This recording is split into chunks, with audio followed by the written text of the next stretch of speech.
Hey guys, welcome to etrailer.com. I'm Bobby, and today we're taking a look at the Yakima LongHaul on our 2017 Toyota RAV4.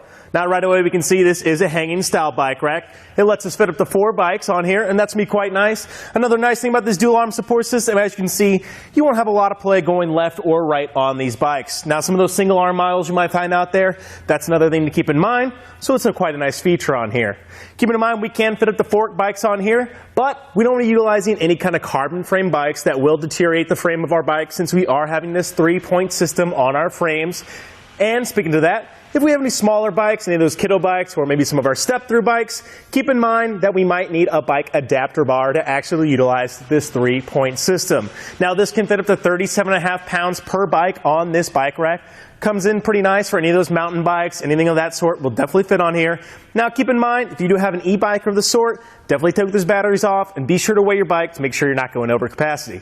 Now if we take a closer look at our bars here, we see we have these nice little cradles on here. These cradles come with the zip strip technology, and basically all we simply have to do is push these guys down on our frame. It's going to secure our bike to our bike rack, which can be quite nice. And these also have a nice foam padding in here, as well as in the cradle itself we have this nice rubber padding. Hopefully that's going to reduce any kind of damage that we might have on our bike frame as we get these down the road. Now keep in mind, with any hanging style bike rack you are going to have sway, as we especially getting more bikes on there. But another nice feature of these cradles, we have these nice anti-sway cradles on here. That's going to prevent our bikes hopefully from swaying back and forth nearly as much as if we didn't have them. So let's take a quick look, see how bad this is to get off, and how we do that. All we simply have to do, press on these levers, take our zip strips quite out. Real nice and easy, nothing to it. Keep in mind though, these are a little easy to lose if you're like me, so I like to stick them in the pocket so I know where they're at.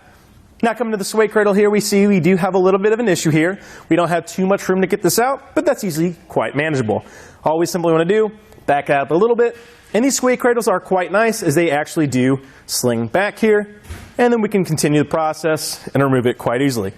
Now all we simply want to do, walk to our bike, easily grasp it, and slowly and nicely walk it off our bike rack.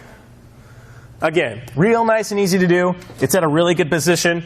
I know I'm a little taller than most, but again, real easy to just get it on there, get it nice and set. So with any hitch mount accessory, we are going to add some length to our vehicle, so it's important to keep in mind.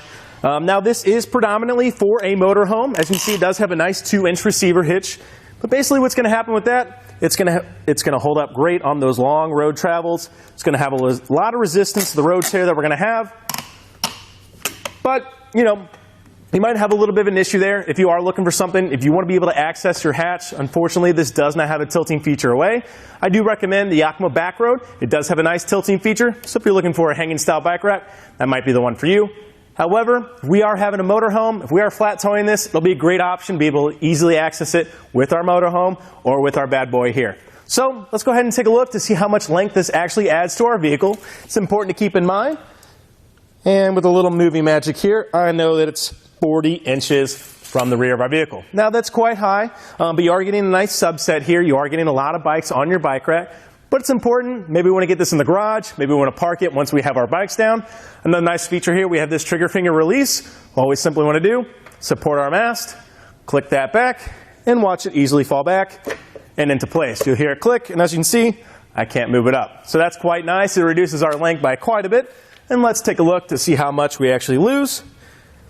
And it looks like we're about 11 inches even from the back of the bumper. Again, that cut down a lot of that length. That's going to be nice when we get the bikes off. We want to pull in the garage, or at the trail and we need to park it somewhere tight. That's quite nice. Another important thing to keep in mind is the clearance of the rack to the ground. Well, that can be important. If we have any steep terrain or any driveways of the sort, that could be a little rough. We don't want to be hitting on the bottom here. And as you see, we have about 11.5 inches to the bottom. So that's pretty decent clearance. It's important to keep in mind. I'd be careful on anything too steep, nothing too crazy, but I don't think you'll run into any troubles. Looking further down the hitch here, we see in our nice shank, we actually have a anti-rattle hitch pin. What's going to be really nice about this, as you can see as we tighten this down, it's got a nice threaded pin that's going to actually secure our bike rack to the frame of our vehicle. That's going to reduce what we feel with the vehicle. That's going to reduce what our bike feels with the vehicle. It's going to be nice overall. We also have a nice locking mechanism here. As you can see, it does come with a lock. The nice thing about this Yakima product, it does come with the same key system. And up here, we have a nice cable lock as well that'll be secure all of our bikes to our frame as well. That's going to be quite nice. And again, that is the same key system, so you can get those will be keyed alike, and those will be quite nice and easily used. One key is way less managed to, have to worry about than two, so that's another nice feature about it.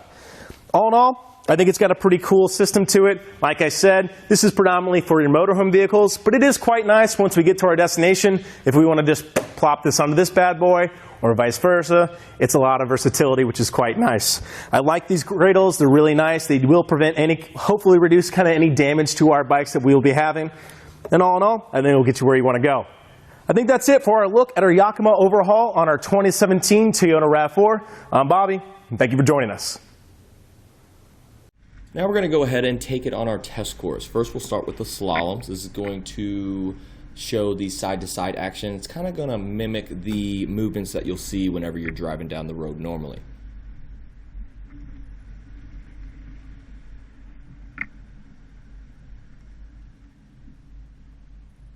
And now with the fold speed bumps, these are going to be pretty much like normal speed bumps. You get to see the up and down action of the bike rack and see how it holds up.